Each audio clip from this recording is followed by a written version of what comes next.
Hi, here on this video, I'm going to talk about social media and technology. To be human, we are all persuadable. It doesn't matter what language you speak or what you know, it's about how you are persuaded. There is a certain set of dimensions to any of your experiences that can be manipulated.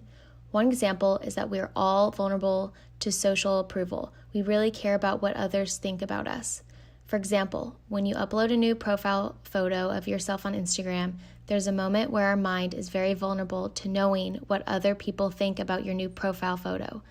When we get new likes on our profile photo, Instagram can message you and say, "Oh, you have new likes on your profile photo," and it knows we will be vulnerable to that moment because we really care about who likes our pictures.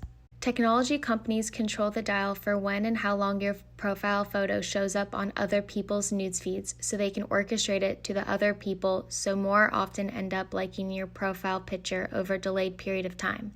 The problem is that they don't do this because they're evil for attention, but we should also ask, is that necessarily such a bad thing if they're orchestrating it so that other people like your photo? When is it ethical and honest and fair, and when is it dishonest and unfair because they're actually manipulating our minds in a way that doesn't add up to our spending our time well on the screen? So another vulnerability in our mind is something called a variable schedule reward, and that's like a slot machine in Las Vegas.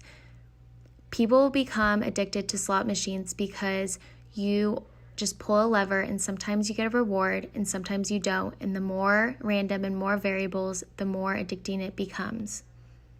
Our smartphones are turning into slot machines because every time we check our phones, we're playing to see what we get right every time.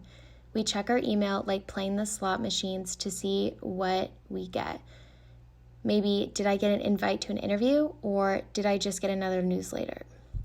Or if you're on a dating site like Tinder, and when you're swiping, it's like you're playing a slot machine to see if you get a match or not.